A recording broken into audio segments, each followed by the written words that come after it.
காலுக்காவத்துக்கும் கோரிக்காவத்துக்கும் சொந்தமா ஒரு பெரிய வயல் இருந்தது. காங்கள் 2 பேரும் அந்த வயல்ல விவசாயம் பண்ணிக்கிட்டு இருந்தாங்க. ஆரம்பத்துல அந்த வயல் மத்த வயல்களை போல நல்ல பசுமையா தான் இருந்தது. ஆனா நாட்கள் போக போக காங்கள் 2 பேரும் வயலுக்கு போய் வேலை செய்யாம சோம்பேறித்தனமா இருந்ததால அந்த வயல் சீக்கிரமாவே காஞ்சு போக ஆரம்பிச்சிருச்சு. காலுஜி, நாம இப்படி வீட்லயே சோம்பேறித்தனமா இருந்தா வர்ற மழை காலத்துக்கு ரொம்ப கஷ்டப்படணும். ஆமா கோரி, நாளைக்கு வயல் பக்கம் போய் பார்த்துட்டு வருவோம். நம்ம வயல் பக்கம் போய் ரொம்ப நாள் ஆகுது. போய் பார்த்துட்டு வந்தா மட்டும் பத்தாது, நாளையில இருந்து நம்ம வயல்ல வேலை செஞ்சாகணும். இப்படி பேசிக்கிட்ட காங்கள் 2 பேரும் பிறகு அப்படியே படுத்து தூங்க ஆரம்பிச்சாங்க. மறுநாள் பொழுது விடிஞ்சிச்சு. மறுநாள் காலையில காலுக்காகவும் கோரிக்காகவும் தங்களுடைய வயலுக்கு வந்தாங்க. இப்படி வயலுக்கு வந்த காங்கள் 2 பேரும் தங்களோட வயல்ல இருந்த நிலைமைய பார்த்துட்டு அதிர்ச்சி ஆயிட்டாங்க. என்ன இது, நம்ம வயல் இப்படி காஞ்சி போய் கிடக்கு? கோரி, நாம வயலுக்கு தினமும் வந்து இந்த வயலை பராமரிச்சிருந்தா நம்ம வயலுக்கு இந்த நிலைமை வந்திருக்காது. காலுஜி, இப்ப இந்த வயல்ல நாம எப்படி விவசாயம் பண்றது? நம்ம வயல் நல்ல நிலைமையில இருக்கிறப்பவே நாம விவசாயம் பண்ணனா கொஞ்சம் லாபம் தான் கிடைக்கும். இந்த நிலைமையில இந்த காஞ்சி போன வயல்ல நாம உயிரை கொடுத்து உழைச்சாலும் நமக்கு எதுவும் கிடைக்காது. காலுஜி, எனக்கு ஒரு ஐடியா வந்திருக்கு. நாம பேசாம சோனா குருவி கிட்ட போய் இந்த வயல்ல வந்து வேலை பார்க்க சொல்லுவோம். வர்ற லாபத்துல ஆளுக்கு பாதின்னு சொன்னா கண்டிப்பா ஒத்துக்கும். அப்படின்னா வர்ற லாபத்துல பாதிய சோனா குருவிக்கு கொடுக்கறதுக்கு நீ தயாரா இருக்கியா? நான் சோனா குருவிக்கு லாபத்துல பாதி கொடுக்கறதுக்கு தயாரா இல்ல, அதை ஏமாத்துறதுக்கு தயாரா இருக்கிறேன். இப்படி பேசிக்கிட்ட காங்கள் 2 பேரும் பிறகு சோனா குருவி வீட்டை நோக்கி பறந்து போனாங்க. இங்க பாரு சோனா, எங்க கிட்ட வயல் இருக்கு, ஆனா உன்கிட்ட வயல் இல்ல. அதே மாதிரி உன்கிட்ட சோம்பேறித்தனமா இல்லாம கடுமையா உழைக்கிற திறமை இருக்கு. அந்த திறமை எங்க கிட்ட இல்ல. நீங்க 2 பேரும் என்ன சொல்ல வரீங்கன்னு எனக்கு எதுவுமே புரியல. சோனா, விவசாயம் பண்றதுக்கு வயல் இருக்கிற நாங்களும் கடுமையா உழைக்கிற மன உறுதி கொண்ட நீயும் சேர்ந்து செயல்பட்டா நமக்கு வெற்றி நிச்சயம். கோரி, ஏன் சுத்தி வளைச்சு பேசுற? இங்க பாரு சோனா, எங்களோட வயல்ல நீ வந்து விவசாயம் பண்ணு. அறுவடை நேரத்துல அந்த வயல்ல எவ்வளவு விளைஞ்சி இருக்கோ அத நாம 2 பேரும் ஆளுக்கு பாதியா பிரிச்சு எடுத்துக்கலாம். அப்படியா? சரி வாங்க, உங்களுடைய வயல் எப்படி இருக்குன்னு போய் பார்த்துட்டு வருவோம். வயலை பார்க்க போறியா? எங்களோட வயலை பார்க்க வேண்டிய அவசியமே இல்ல. ஒரு வயல் எப்படி இருக்கணுமோ அந்த மாதிரிதான் எங்களோட வயலும் இருக்கும். காங்கள் இப்படி பேசின உடனே சோனா குருவியும் அவங்களோட வயல்ல வந்து வேலை செய்யறதுக்கு ஒத்துக்குச்சு. ஐயோ, என்ன இது, இந்த வயல் பூரா இப்படி காஞ்சி கிடக்கு. இந்த வயல்ல விவசாயம் பண்றது சாதாரண காரியம் இல்ல. சோனா குருவி இப்படி சொன்னதை கேட்டுட்டு அங்க இருந்த மரம் இப்படி பேச ஆரம்பிச்சது. இங்க பாரு குருவி, இந்த வயல் இருக்கிற நிலைமைய பார்த்துட்டு நீ பயப்படாத. தைரியமா வேலை செய், நம்பிக்கையோட இரு. உனக்கு கண்டிப்பா வெற்றி கிடைக்கும். மறுநாள் எனக்கு என்னவோ இந்த வயலை பார்த்தா இதுல பயிர் விளையுங்கிற நம்பிக்கையே இல்ல. இங்க பாரு குருவி, நான் சொல்றத கேளு. இந்த வயல் இந்த மாதிரி வறண்டு போய் இருக்கிறதுக்கு காரணமே அந்த சோம்பேறி காகங்கள் தான். அதனால நீ எதை நினைச்சும் கவலைப்படாம இந்த வயல்ல விவசாயம் பண்ண ஆரம்பி. அந்த மரம் பேசின பேச்ச கேட்டதும் சோனா குருவி மனசுல இப்ப தைரியம் வந்துச்சு. மரம்னா, நான் இந்த வயல்ல கண்டிப்பா வேலை செய்வேன், தைரியமா இருப்பேன். எவ்வளவு கஷ்டம் வந்தாலும் என்னோட முயற்சியில இருந்து நான் பின்வாங்கவே மாட்டேன். இப்படி சொன்ன சோனா குருவி பிறகு தன்னுடைய வீட்டுக்கு பறந்து போச்சு. மறுநாள் பொழுது விடிஞ்சிச்சு. காலையில சீக்கிரமாவே வயலுக்கு போன சோனா குருவி அந்த வயல்ல ஏர் உழ ஆரம்பிச்சது. அன்னைக்கு கடுமையான வெயில் இருந்தது. இருந்தாலும் அதை பத்தி எல்லாம் கவலைப்படாத சோனா குருவி வயல்ல ஏர் ஓடிக்கிட்டே இருந்தது. இந்த சமயத்துல கழுகக்கா அங்க பறந்து வந்துச்சு. சோனா, உனக்கு என்ன பைத்தியமா பிடிச்சிருக்கு? எதுக்காக இந்த காஞ்சி போன பூமியே இப்படி கஷ்டப்பட்டு உழுதுகிட்டு இருக்க? இதனால உனக்கு எந்த புண்ணியமும் இருக்காது. கழுகக்கா, இந்த வயல் வறண்டு போனதா இருந்தாலும் நம்மளோட உழைப்பு உண்மையானதா இருந்தா அதுவும் போகாது. நமக்கு கடைசியா வெற்றி கிடைக்கும். எனக்கு அந்த நம்பிக்கை இருக்கு. இப்படி சொன்ன சோனா குருவி பிறகு மறுபடியும் ஏர் உழ ஆரம்பிச்சது.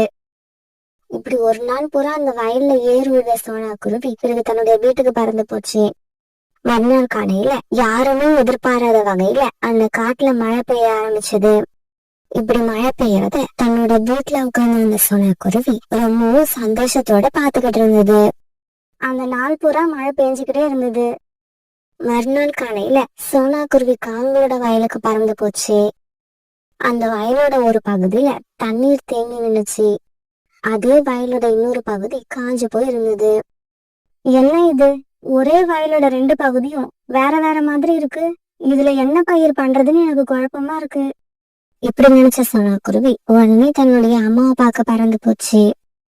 இங்க பாரு சோனா, தண்ணி தேங்கி நிக்கிற பகுதியில நெற்பயிர விவசாயம் பண்ணு. தண்ணி இல்லாம காஞ்சி போய் இருக்கிற பூமியில சோளம் பயிர் பண்ணு. அம்மா இப்படி சொன்னதை கேட்டதும் சோனா குருவி பிறகு வயலுக்கு பறந்து போச்சு. அவங்க சொன்ன மாதிரி தண்ணீர் தேங்கி நிக்கிற இடத்துல நெல் பயிரை விவசாயம் பண்ணுச்சு. தண்ணீர் இல்லாம காஞ்சு போயிருந்த வயல்ல சோள விதைகளை விதைச்சு வச்சுச்சு. இப்படியே சில நாட்கள் நகர்ந்துச்சு. சோனா குருவி உண்மையாவும் நேர்மையாவும் அந்த வயல்ல வேலை செஞ்சதால அந்த வயல் பூரா இப்ப பாக்குறமும் பசுமையா மாறிடுச்சு. காலுஜி, நம்ம வயல் பக்கம் போய் ரொம்ப நாள் ஆகுது. வாங்க நாம போய் வயல் எப்படி இருக்குன்னு பாத்துட்டு வருவோம். ஆமா ஆமா சோனா குருவி வயல்ல உண்மையிலேயே வேலை செய்யுதா இல்ல நம்மள மாதிரி படுத்து தூங்குதான்னு போய் பார்த்துட்டு வருவோம். இப்படி பேசிக்கிட்ட இவங்க 2 பேரும் பிறகு வயலுக்கு போனாங்க. இப்படி வயலுக்கு போன இவங்க 2 பேரும் வயல்ல இருந்த நிலைமைய பார்த்துட்டு அதிர்ச்சியானாங்க. காலுஜி, என்ன இது? இந்த வயல் இவ்வளவு பசுமையா இருக்கு.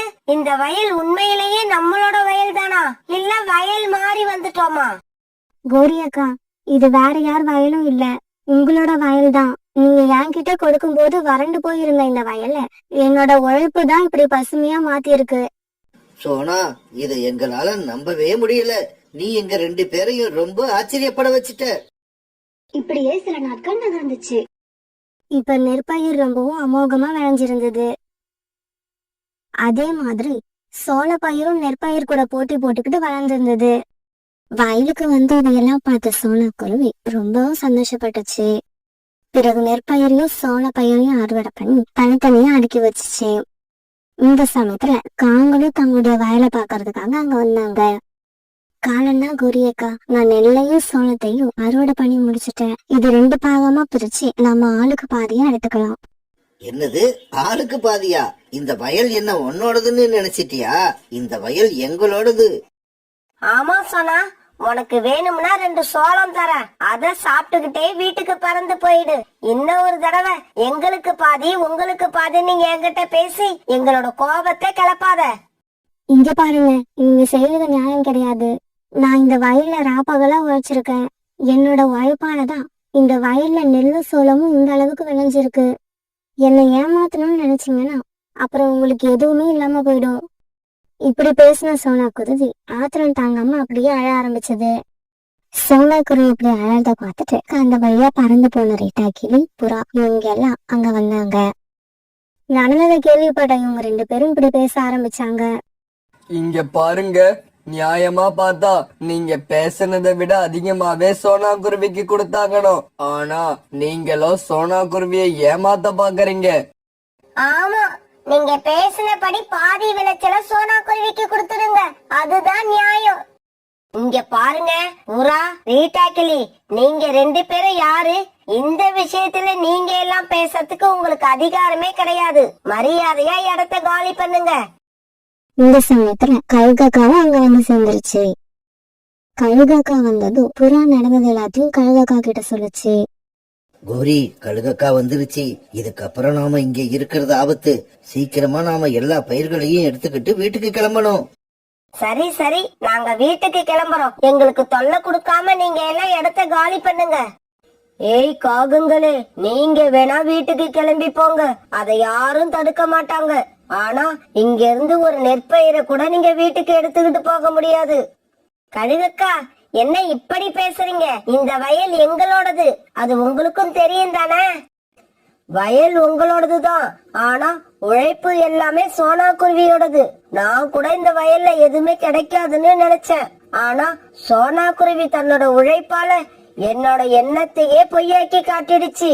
அப்படிப்பட்ட சோனா குருவியை நீங்க ஏமாத்துறத என்னால பாத்துக்கிட்டு இருக்க முடியாது. கழுகக்கா, சோனா குருவியை ஏமாத்த நினைச்ச காகங்களுக்கு தக்க தண்டனை கொடுக்கணும். இங்க பாரு சோனா, இங்க உள்ள பயிர்கள் எல்லாத்தையும் எடுத்துக்கிட்டு நீ வீட்டுக்கு கிளம்பு. உன்னை ஏமாத்த நினைச்ச இந்த காகங்கள் வெறும் கையோட வீட்டுக்கு போகட்டும். ஐயோ கழுகக்கா, அவசரப்பட்டு அப்படியெல்லாம் முடிவு பண்ணிடாதீங்க. நாங்க பேசினபடியே சோனா குருவிக்கு பாதி கொடுத்துடுறோம், மீதி பாதியை எங்ககிட்ட கொடுங்க. முடியாது, சோனா குருவியை ஏமாத்தின உங்களுக்கு இதுதான் தண்டனை. இந்த வயல்ல இருந்து நீங்க எதையும் வீட்டுக்கு எடுத்துக்கிட்டு போக முடியாது. பிறகு சோனா குருவி, புறா, ரீட்டா கிளி இவங்க 3 பேரும் சேர்ந்து அங்கிருந்த பயிரை எல்லாம் மூட்டையா கட்டி வச்சாங்க. பிறகு அந்த மூட்டைகளை தூக்கிட்டு சோனா குருவி வீட்டை நோக்கி பறந்து போனாங்க. நீங்க பேராசப்பட்டதாலதான் இப்ப வெறும் கைய வீசிக்கிட்டு உங்க வீட்டுக்கு போக போறீங்க. இதுக்கு அப்புறமாவது யாரையும் ஏமாத்தாம வாழ முயற்சி பண்ணுங்க. இப்படி சொன்ன கழுகாக்கா பிறகு அங்கிருந்து பறந்து போயிடுச்சு. காலுஜி, என்ன இது? நம்ம நிலைமை கடைசியா இப்படி ஆயிடுச்சு. இங்க பாரு கோரி, சும்மா வெட்டித்தனமா பேசிக்கிட்டு இருக்காத. வா, இந்த வயல்ல ஏதாவது நெற்பயிர்கள் விழுந்து கிடக்குதான்னு பாப்போம். காலுஜி, இப்படி எல்லாம் ஆகும்னு தெரிஞ்சிருந்தா நாம பேசினபடி சோனா குருவிக்கு விளைச்சல்ல பாதிய கொடுத்திருக்கலாம். நாம அப்படி செய்யாம பேராசப்பட்டதால இப்ப நாம நம்ம வயல்லையே பொறுக்கி திங்கிற நிலைமைக்கு வந்துட்டோம்.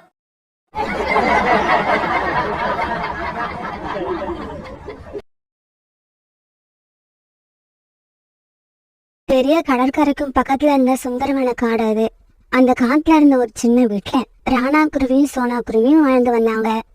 ராணா குருவி அந்த காட்டுல இருந்த ஒரு ஃபேக்டரியில வேலை பார்த்துக்கிட்டு இருந்தது. ராணா குருவியும் சோனா குருவியும் ரொம்ப சந்தோஷமா அவங்களோட வீட்டுல வாழ்ந்து வந்தாங்க. இருந்தாலும் குழந்தை பிறக்கலையேங்கிற ஒரு சின்ன குறை அவங்களோட மனசுல இருந்துகிட்டே இருந்தது. ஒரு நாள் தன்னுடைய வேலையை முடிச்ச ராணா குருவி சாயங்காலமா தன்னோட வீட்டுக்கு திரும்பி வந்தது. ராணாஜி, நம்ம மனசுல இருந்த பெரிய குறை இன்னையோட தீர்ந்து போயிடுச்சு. இங்க பாருங்க, இன்னைக்கு நான் 3 முட்டை இட்டு இருக்கேன். பிறகு கூட்டுல இருந்த 3 முட்டைய பார்த்த ராணா குருவி ரொம்பவும் சந்தோஷமாயிடுச்சு. அன்னையில இருந்து ராணா குருவி சோனா குருவியை எந்த வேலையும் பார்க்க அனுமதிக்கிறதே இல்ல. ராணா குருவியே நதிக்கரைக்கு போய் வீட்டுக்கு தேவையான தண்ணீரை எடுத்துட்டு வரும். அப்புறம் வேலைக்கு கிளம்புறதுக்கு முன்னாடியே அன்னைக்கு தேவையான உணவையும் சமைச்சு வச்சிரும். அப்புறம் வேலையை விட்டு வீட்டுக்கு வரும்போது சோனா குருவிக்கு நல்ல சத்தான பழங்களையும் காய்கறிகளையும் வாங்கிட்டு வரும். ராணாஜி, நீங்களே இப்படி எல்லா வேலையும் செய்யறதால என்னோட உடம்பு ரொம்ப சோம்பேறி ஆயிடுச்சு. அப்படி இல்ல சோனா, நாளைக்கு முட்டையில இருந்து குழந்தைங்க வெளியே வந்துட்டாங்கன்னா அவங்க நம்ம பேச்சு கேட்க மாட்டாங்க, நினைச்ச இடத்துக்கெல்லாம் போவாங்க. அந்த சமயத்துல நீ அவங்க பின்னாடியே ஓடிக்கிட்டு இருக்கணும். அப்படி ஓடுறதுக்கு உன்னோட உடம்புல தெம்பு வேண்டாமா? பிறகு சீக்கிரமாவே ஒரு நல்ல நாள்ல 3 முட்டையில 3 குழந்தைங்க வெளியே வந்தாங்க. இந்த 3 குழந்தைங்கல முதலாவதா பிறந்தது பெண் குழந்தை, அவ பேரு பியூட்டி. அடுத்ததான் ஒரு ஆண் குழந்தை, அவன் பேரு குக்கு. கடைசியா இன்னொரு ஆண் குழந்தை, அவன் பேரு சிச்சி. அத பார்த்துட்டு ராணா குருவியும் சோனா குருவியும் ரொம்ப சந்தோஷமானாங்க. ராணாஜி, 3 குழந்தைங்களையும் பாக்குறதுக்கு எவ்வளவு அழகா இருக்காங்க. ஆமா சோனா, நம்ம குழந்தைங்கள பார்க்க எனக்கு ரொம்ப சந்தோஷமா இருக்கு. அம்மா அம்மா, எனக்கு சாப்பிட ஏதாவது இனிப்பா கொடுங்க. அம்மா, எனக்கும் ரொம்ப பசிக்குது. ஆமா அம்மா, எனக்கும் தான் ரொம்ப பசிக்குது. சோனா, நீ குழந்தைங்க கூட பேசிக்கிட்டே இரு, நான் போய் குழந்தைங்க சாப்பிடறதுக்கு ஏதாவது பழம் எடுத்துக்கிட்டு வரேன். இப்படி சொன்ன ராணா குருவி பிறகு ஒரு கூடை எடுத்துக்கிட்டு காட்டுக்குள்ள பறந்து போச்சு. இப்படி போன ராணா குருவி அந்த காட்டுல இருந்த ஒரு கொய்யா மரத்துக்கு போச்சு. அந்த கொய்யா மரத்துல கொஞ்சம் கொய்யா பழங்கள் இருந்தது. உடனே ராணா குருவி அந்த பழங்களை பறிச்சு தன்னோட கூடையில போட்டுக்கிச்சு. அந்த சமயத்துல ரீட்டா கிளி அங்க வந்தது. ரீட்டா, இன்னைக்கு எங்களுக்கு 3 குழந்தைங்க பிறந்திருக்காங்க. அப்படியா? ரொம்ப சந்தோஷம். சரி சரி, நீ பழங்களை எடுத்துக்கிட்டு போய் சீக்கிரமா உங்களுக்கு சாப்பிட கொடுங்க. பிறகு ராணா குருவி அந்த பழக்கூடைய தூக்கிட்டு தன்னோட வீட்டை நோக்கி பறந்து போச்சு. ராணா குருவி எடுத்துட்டு வந்த பழத்தை 3 குழந்தைங்களும் சந்தோஷமா சாப்பிட்டாங்க. பிறகு இதே மாதிரி ஒவ்வொரு நாளும் ராணா குருவியும் சோனா குருவியும் தங்களுடைய குழந்தைங்களுக்கு இனிப்பான பழங்களை கொண்டு வந்து கொடுத்து அவங்கள சாப்பிட வச்சாங்க. இப்படியே சில நாட்கள் நகர்ந்துச்சு. இப்ப அந்த குழந்தைங்க கொஞ்சம் பெரியவங்களா வந்துட்டாங்க. ராணா குருவி வேலையில இருந்து திரும்பி வந்ததும் அம்மா அப்பா 2 பேரும் சேர்ந்து தங்களுடைய குழந்தைங்களுக்கு பறக்க கத்து கொடுத்தாங்க. இங்க பாருங்க குழந்தைங்களா, அதோ தெரியுது பாருங்க வேப்ப மரம், அதை தாண்டி யாரும் போக கூடாது. ஆமா, நீங்க அந்த வேப்ப மரத்துக்கிட்ட போனதும் மறுபடியும் திரும்பி எங்க கிட்டயே வரணும். பியூட்டியும் குக்குவும் அம்மா அப்பா சொன்ன மாதிரி அந்த வேப்ப மரத்தை தாண்டி பறந்து போக மாட்டாங்க. ஆனா கடைசி பையன் சிச்சு அப்படி இல்ல. அவன் ரொம்பவும் சுட்டித்தனமா இருந்தான்.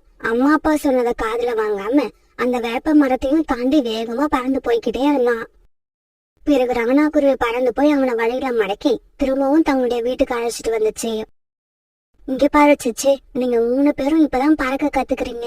இந்த சமயத்துல ரொம்ப தூரம் பறந்து போக கூடாது, அது ரொம்ப ஆபத்து. அம்மா, அக்காவையும் அண்ணனையும் விட நான் தான் ரொம்ப தூரமா பறந்து போனேன். சிச்சு, அம்மா அப்பா பேச்சுக்கு நம்ம மதிப்பு கொடுக்கணும். அவங்க சொல்றபடிதான் நடந்துக்கணும். ஏன்னா எது நல்லது எது கெட்டதுன்னு நமக்கு தெரியாது, அவங்களுக்கு தான் தெரியும். அக்கா, ஒன்னாலையும் அண்ணனாலையும் ஏன் அளவுக்கு பறக்க முடியல. நம்ம 3 பேர்ல என்னாலதான் ரொம்ப தூரம் பறக்க முடியும். தம்பி, நீ நினைக்கிறது தப்பு. எங்களாலையும் ரொம்ப தூரம் பறக்க முடியும். இருந்தாலும் நாம எப்ப எவ்வளவு தூரம் பறந்து போகணுங்கிறது நம்மளை விட அம்மா அப்பாவுக்கு தான் நல்லா தெரியும். ஏன்னா அவங்களுக்கு நம்மளை விட அனுபவம் ரொம்ப அதிகம். ஒரு நாள் காலையிலேயே ராணாக்குருவி தன்னுடைய வேலைக்கு கிளம்பி போக தயாராச்சு. பியூட்டி, குக்கு, சிச்சு, நீங்க 3 பேரும் அம்மா சொன்ன பேச்ச கேட்கணும். அப்பா இன்னைக்கு சாயங்காலம் ஸ்வீட் வாங்கிக்கிட்டு வருவேன். அம்மா சொன்ன பேச்ச கேட்டவங்களுக்கு மட்டும்தான் அந்த ஸ்வீட்டை கொடுப்பேன். இப்படி சொன்ன ராணாக்குருவி பிறகு அது வேலை பார்க்கற ஃபேக்டரிக்கு பறந்து போச்சு. பிறகு சோனாக்குருவி வழக்கம் போல 3 பேரும் பறக்க வச்சு ட்ரைனிங் கொடுத்துக்கிட்டு இருந்தது. இங்க பாருங்க குழந்தைங்களா, அம்மா நதிக்கு போய் தண்ணீர் குடிச்சிட்டு வந்துடுறேன். அது வரைக்கும் நான் சொன்ன மாதிரியே பறந்துகிட்டு இருங்க. இப்ப மேல் காத்து வீசுற காலம், அதனால நீங்க ரொம்ப உயரத்துக்கு போக கூடாது, கீழே பறந்துட்டு திரும்பி வந்துடணும். இப்படி சொன்ன சோனாக்குருவி பிறகு நதிக்கு தண்ணீர் குடிக்க பறந்து போச்சு. பிறகு குழந்தைங்க 3 பேரும் பறக்க ஆரம்பிச்சாங்க. ஆரம்பத்துல கொஞ்ச நேரம் வரைக்கும் 3 பேரும் ஒரே உயரத்துல தான் பறந்து போனாங்க. ஆனா கொஞ்ச தூரம் போன உடனே சிச்சு இன்னும் உயரமா பறக்க ஆரம்பிச்சான். சிச்சு, உயரமா பறந்து போகாதே, கீழே வந்துரு.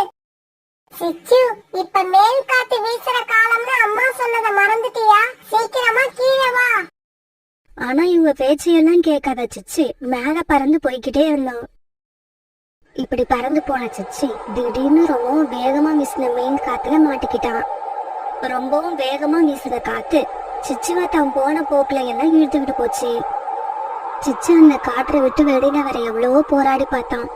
ஆனா அவனால முடியவே இல்லை. அந்த காத்து வீசின திசையெல்லாம் சிச்சுவை இழுத்துக்கிட்டே போய்கிட்டு இருந்தது. தங்களோட தம்பியை இப்படி காத்து இழுத்துட்டு போறத பார்த்த பியூட்டியும் குக்கும் கண்ணீர் விட்டு அழுதாங்க. அக்கா, அக்கா, நம்ம தம்பிய காத்து இழுத்துக்கிட்டு போயிடுச்சு. இப்ப நாம என்ன பண்றது? குக்கு, நீ எங்கேயும் போகாத, இங்கேயே உட்கார்ந்து. நான் போய் நதிக்கரையில இருக்கிற அம்மா கிட்ட இந்த விஷயத்தை சொல்லிட்டு வரேன். இப்படி சொன்ன பியூட்டி வேகமா பறந்து போச்சு. போற வழியில ஒரு மரத்துல ரீட்டா கிளி உட்கார்ந்துருக்கத பார்த்த பியூட்டி உடனே அங்க போச்சு. ரீட்டா ஆண்டி, நீங்க எல்லாம் தண்ணி குடிக்க போற நதி எந்த பக்கம் இருக்கு? இதோ இப்படியே வலது பக்கம் பறந்து போனீங்கன்னா நாங்க தண்ணி குடிக்க போற நதியை பார்க்கலாம். நதி இருக்கிற திசையை தெரிஞ்சுக்கிட்ட பியூட்டி பிறகு வேகமா நதியை நோக்கி பறக்க ஆரம்பிச்சது. கோரியக்கா, இப்ப என்னோட 3 குழந்தைங்களும் ஓரளவுக்கு நல்லா பறக்க கத்துக்கிட்டாங்க. ஆனா இந்த கடைசி பையன் சிச்சுவை நினைச்சாதான் பயமா இருக்கு. நம்ம சொல்றத கேக்குறதே இல்ல.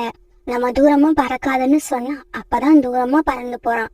உயரமா பறக்காதுன்னு சொன்னா அப்பதான் உயரமா பறந்து காமிக்கிறான்.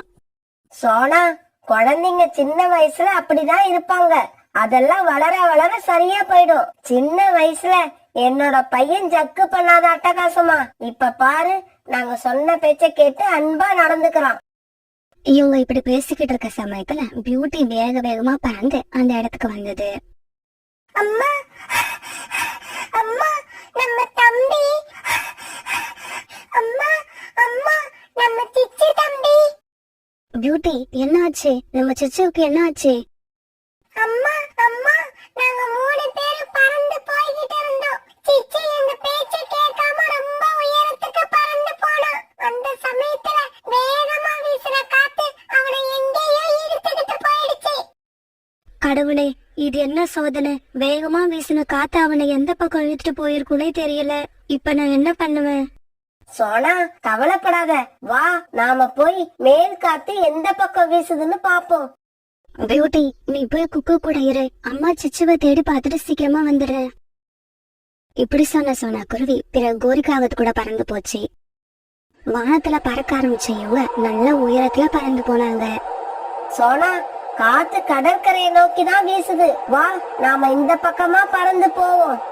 இப்படி பேசிக்கிட்டு இவங்க பிறகு கடற்கரையை நோக்கி வேகமா பறந்து போனாங்க. கோரிக்காவும் சோனாவும் பெரிய பறவைகளா இருந்தாலும் அவங்களால வேகமா வீசுற அந்த காத்துல அவ்வளவு ஈஸியா பறந்து போக முடியல. சோனா சோனா, இதோ இங்க பாரு, இந்த புதர் காட்டுக்குள்ள உன்னோட பையன் விழுந்து கிடக்குறான். பிறகு சோனா குருவியும் கோரிக்காவும் அங்க போய் உட்கார்ந்தாங்க. சோனா, இந்த செடியில முள்ளு நிறைய இருக்கும். நாம கொஞ்சம் அலட்சியமா இருந்தாலும் சிச்சுவோட உடம்பு பூரா காயம் உண்டாயிடும். சிச்சுவ ஜாக்கிரதையா வெளியில எடுக்கணும். இப்படி சொன்ன கோரி பிறகு சிச்சுவை ரொம்பவும் சாமர்த்தியமா காயம் படாம அந்த புதற்காட்டுல இருந்து வெளியே எடுத்துடுச்சு. பிறகு சோனா குருவி சிச்சுவை தான் நெஞ்சோட அணைச்சிக்கிச்சு. சிச்சு அப்ப மயங்கின நிலைமையில இருந்தான். பிறகு சோனா குருவி குக்குவையும் பியூட்டியையும் கூப்பிட்டுக்கிட்டு தன்னுடைய வீட்டுக்கு திரும்பி வந்துச்சு. வீட்டுக்கு வந்து ரொம்ப நேரம் ஆயிடுச்சு. இப்படி ரொம்ப நேரம் போனதுக்கு அப்புறம் சிச்சு இப்பதான் தன்னுடைய கண்ணை திறந்து பார்த்தான். அம்மா அம்மா, நான் எங்க இருக்கேன்? எனக்கு ரொம்ப பயமா இருக்கு. உடனே சோனா குருவி மறுபடியும் சிச்சுவை தன்னோட ரக்கையால தூக்கி அணைச்சுக்கிச்சு. சிச்சு, நீ எங்க பேச்ச கேட்காம உயரமா பறந்து போனதாலதான் நீ இன்னைக்கு இவ்வளவு கஷ்டப்பட்ட. இதுக்கப்புறமாவது அம்மா அப்பா பேச்சையும் எங்க பேச்சையும் காது கொடுத்து கேளு. அக்கா அக்கா, இதுக்கப்புறம் நீங்க எது சொன்னாலும் கேட்பேன். உங்க பேச்ச மீறி நடக்கவே மாட்டேன். குழந்தைங்களா, நான் சொன்ன மாதிரியே ஸ்வீட் வாங்கிக்கிட்டு வந்திருக்கேன். அம்மா பேச்ச கேட்டு நடந்தவங்க மட்டும் இந்த ஸ்வீட்டை வந்து சாப்பிடுங்க. ராணா இப்படி சொன்ன உடனே பியூட்டியும் குக்குவும் ஓடி போய் அந்த ஸ்வீட்டை சாப்பிட ஆரம்பிச்சாங்க. தான் செஞ்ச தவற உணர்ந்த சிச்சு கண்ணீர் விட்டு அழுதுகிட்டே உட்கார்ந்திருந்தான். சோனா, சிச்சு மட்டும் எதுக்காக அழுதுகிட்டு இருக்கான்? அவ நீ சொன்ன பேச்ச கேட்கலையா? அப்படியெல்லாம் இல்லைங்க, சிச்சு ரொம்ப நல்ல பிள்ளை. அவன் கண்ணுல தூசி விழுந்துடுச்சு, அதனாலதான் அவன் கண்ணுல இருந்து கண்ணீர் வருது. சிச்சு போங்க, அப்பா வாங்கிட்டு வந்த ஸ்வீட்டை எடுத்து சாப்பிடுங்க. அம்மா இப்படி சொன்ன உடனே சிச்சு உடனே தாவி போய் தன்னோட அக்கா அண்ணன் கூட சேர்ந்து அந்த இனிப்பை சாப்பிட ஆரம்பிச்சான்.